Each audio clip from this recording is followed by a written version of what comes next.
விவசாய பெருமக்கள் அனைவருக்கும் வணக்கம்.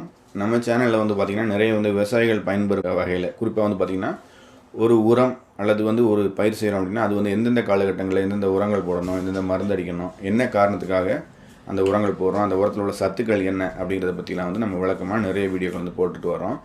அந்த வகையில் மருந்துகள் பற்றியும் பார்த்துட்டு வரோம்.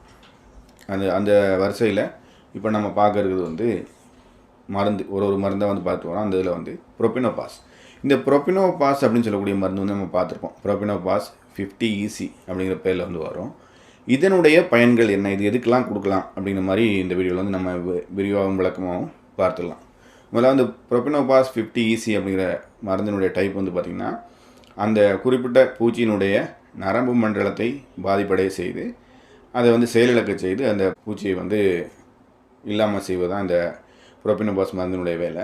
இது குறிப்பாக பார்த்திங்கன்னா எந்த வகையான பூச்சிகள்லாம் கட்டுப்படுத்துது அப்படின்னு பார்த்திங்கன்னா ஜாசிட்ஸ் அப்படின்னு சொல்லக்கூடிய தத்து பூச்சிகள், அப்புறம் சார் உறிஞ்சக்கூடிய வகையிலான பூச்சிகள், குறிப்பாக த்ரிப்ஸ் போன்ற பூச்சிகள், அப்புறம் த்ரிப்ஸ்னால் வால்பேன் அது போன்ற பூச்சிகள், அப்புறம் பார்த்திங்கன்னா இந்த காட்டனில் பருத்தியில் வரக்கூடிய பால்வாம்னு சொல்லுவோம் அந்த பூச்சி, அதாவது காய்ப்புழுக்கள், அப்புறம் பல வகையான சிறிய புழுக்கள் மற்றும் பெரிய புழுக்கள், இந்த மாதிரி எல்லா வகையான புழுக்களையும் கட்டுப்படுத்துறதுக்கு இந்த புரோபினோபாஸ் நம்ம தாராளமாக பயன்படுத்தலாம்.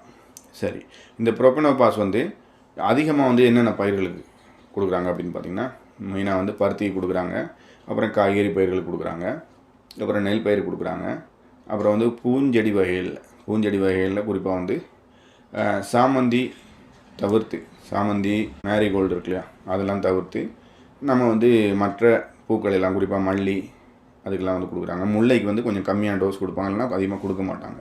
என்ன காரணம் அப்படின்னு கேட்டிங்கன்னா அந்த மருந்தினுடைய எஃபெக்டில் பூக்கள் கலர் மாறிடக்கூடாது அப்படின்றதுனால ரொம்ப ஹெவியான டோஸ் கொடுக்க முடியாது. இது பார்த்திங்கன்னா இந்த சார் உறிஞ்சக்கூடிய பூச்சிகள் எல்லாம் கட்டுப்படுத்துறது மட்டும் இல்லாமல் சிறிய வகை புழுக்கள், வண்டுகள், அப்புறம் அந்த பயிர்களை பாதிக்கக்கூடிய வண்டுகள்லேருந்து எல்லாத்தையுமே கண்ட்ரோல் பண்ணும். அதே மாதிரி அந்த பூச்சிகள் மற்றும் புழுக்களுடைய முட்டைகளை வரைக்கும், இளநிலை மற்றும் முட்டைகள் வரைக்கும் இல்லாமல் செய்துவிடும். இந்த புரோபினோபாஸ் ஒரு வைடு ஸ்பெக்ட்ரம் மருந்து அப்படின்னு சொல்லலாம். இந்த நிறைய பூச்சிகளை கண்ட்ரோல் பண்ணக்கூடிய ஒரு மருந்தாக பயன்படுது.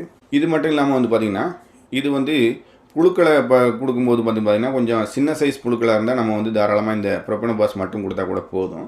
அதே இந்த கொஞ்சம் பெரிய சைஸான புழுக்கள், குறிப்பாக இந்த ஆர்மி வாம்னு சொல்லுவோம், படைப்புழு, அந்த மாதிரியான டைப்பில் உள்ள புழுக்கள், அந்த புழுக்களுக்கெல்லாம் நம்ம கொடுக்கும்போது பெரிய வகையான புழுவாக இருந்துச்சுன்னா அது கூட நம்ம வேறொரு மருந்தையும்